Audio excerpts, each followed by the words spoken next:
Stanley Kubrick did not film chaos in Eyes Wide Shut. He filmed structure.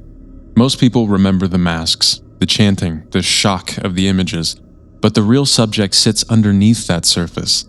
The ritual works like an institution. It has access control, rank, enforcement, containment. It has story control after the fact. Kubrick built the ritual like a system that protects itself. That is the detail most viewers miss. It is also the detail that makes the film feel cold. The film does not feel wild, it feels organized. That is the point. A fantasy cult behaves like a fever dream. A real insulated circle behaves like a boardroom. Calm voices, clear rules, quiet penalties, no public fallout. Kubrick shoots the ritual with that exact mood. He does not sensationalize it, he documents it. So I want to treat Eyes Wide Shut like a case file. I want to lay out its mechanics, the three moving parts that make the ritual possible, and the final part that keeps it protected. Procurement, ritual, containment, then narrative control. Once you see that chain, the film changes shape. It stops reading like symbolism and starts reading like procedure. The title of this video is not a claim about some secret meeting, it's a claim about discomfort. Insulated power hates accurate depiction. Power can survive scandal, gossip, public outrage. Power struggles with one thing: a clean depiction of how it operates. Kubrick did that, and he did it in his final film. The first thing the ritual needs is access control. The film makes that clear early. Bill does not stumble into that mansion. He does not follow a rumor down an alley or drift into a basement by accident. He enters through credentialing. An acquaintance gets him the address. A password gets him through the door. A costume gets him inside the room, and a mask gets him anonymity. Every step is a gate. Every gate tests belonging. As opposed to decoration, that is how closed circles function. The password does not function like a magic spell, it functions like clearance. It is a verbal badge. It tells the doorman, let this person in. The costume does not function like play, it functions like uniform. It signals participation, compliance. It signals entry into a role. The mask does not hide identity from the group. The group already knows who belongs. The mask hides identity from outsiders. It creates plausible deniability, distance. It protects the network. Kubrick shoots these steps with patience. He holds on doors, hallways. He holds on the pace of entry. He wants you to feel the administration. He wants you to feel the procedure. And then Bill walks into the ritual. Most viewers focus on the shock. Kubrick asks you to focus on order. The room does not feel like an orgy, it feels like a controlled ceremony. People stand where they are supposed to stand, move when they are supposed to move, watch when they are supposed to watch. The entire space has choreography. The men stand in rows, the women form patterns. The central figure controls timing. No one improvises, no one breaks formation. This is not a party. This is a ritual with rules. And that matters for one reason. Rules are the first proof of structure. A loose group cannot enforce silence, rank, or consequence. A system can. Now watch what happens when the system detects a problem. This is where Kubrick becomes surgical. Bill gets exposed, and the room does not panic. There is no screaming, no frantic scramble, no violent frenzy. There is procedure. They isolate him, surround him, challenge him. They demand compliance. It feels like security removing someone from a private event, like a controlled extraction. That is one of Kubrick's quiet tells. He shows you what power looks like under pressure. Real power stays calm. It stays calm since it expects obedience, because it controls the environment. That calm is irrefutable confidence. Then the system offers a consequence. The punishment is not random, it is framed like a formal penalty. You see the same logic in every insulated institution. You violate the boundary, you face the consequence, the institution restores order. Then one person intervenes. The woman steps forward. She offers herself as substitution. This moment often gets discussed as morality, but Kubrick frames it as function. The system accepts substitution instantly. No debate, no confusion, no empathy. That is the key. This is how insulation survives. It absorbs disruption through expendability. One piece takes the hit. The machine keeps moving. The room does not stop. The ritual continues. The system protects itself through sacrifice logic. Kubrick does not say that out loud. He shows the pattern, and the pattern tells you what kind of world this is. Now we move to the next part of the chain, procurement. A ritual like this does not run on vibes, it runs on supply. It needs uniforms, masks, controlled access. It needs people who can provide these items on demand. So, Kubrick gives you the costume shop. Most viewers treat the costume shop as comic relief, a strange detour, or a dirty little side plot. In reality, it is infrastructure. The ritual requires a uniform. The costume shop supplies the uniform. That alone links the shop to the circle. This is the bridge between the street and the mansion. Bill walks in and sees something disturbing. Two men stand there in a suggestive state.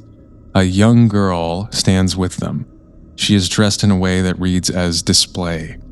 The owner rushes to control the scene.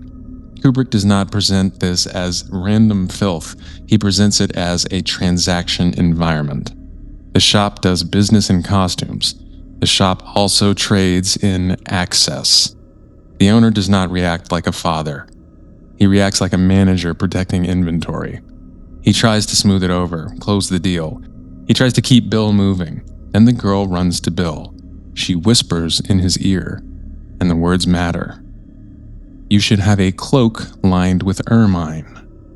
That line is not flirtation, it is instruction. She does not ask where he is going. She tells him what he needs. That detail changes the entire scene.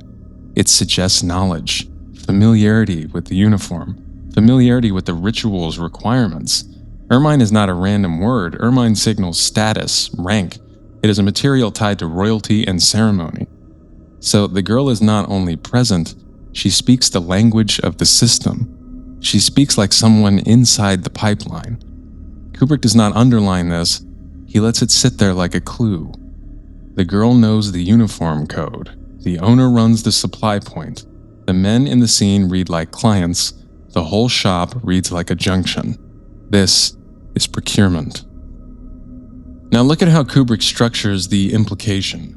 He does not show the ritual recruiting. He shows the supply chain surrounding it. He shows the shop, the uniform, the compromised boundaries.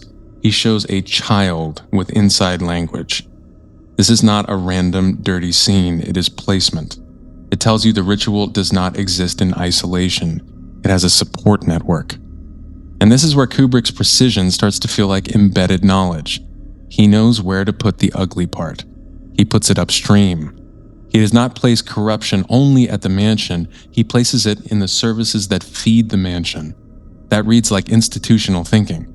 Procurement always sits one layer below the stage. The stage gets the spectacle. The supply chain does the work. Kubrick shows you both. Now we move to the final protection layer, narrative control. The morning after the ritual, Bill wants clarity, truth. He wants confirmation.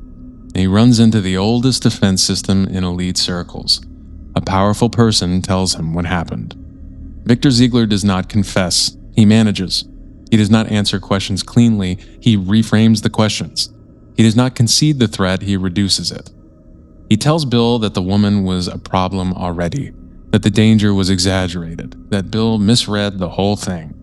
This is not a villain monologue. This is reputation management. Ziegler's role in the film matters. He functions like public relations inside a private system. He has money, standing, and influence. He also has one key tool. He can define reality for an outsider.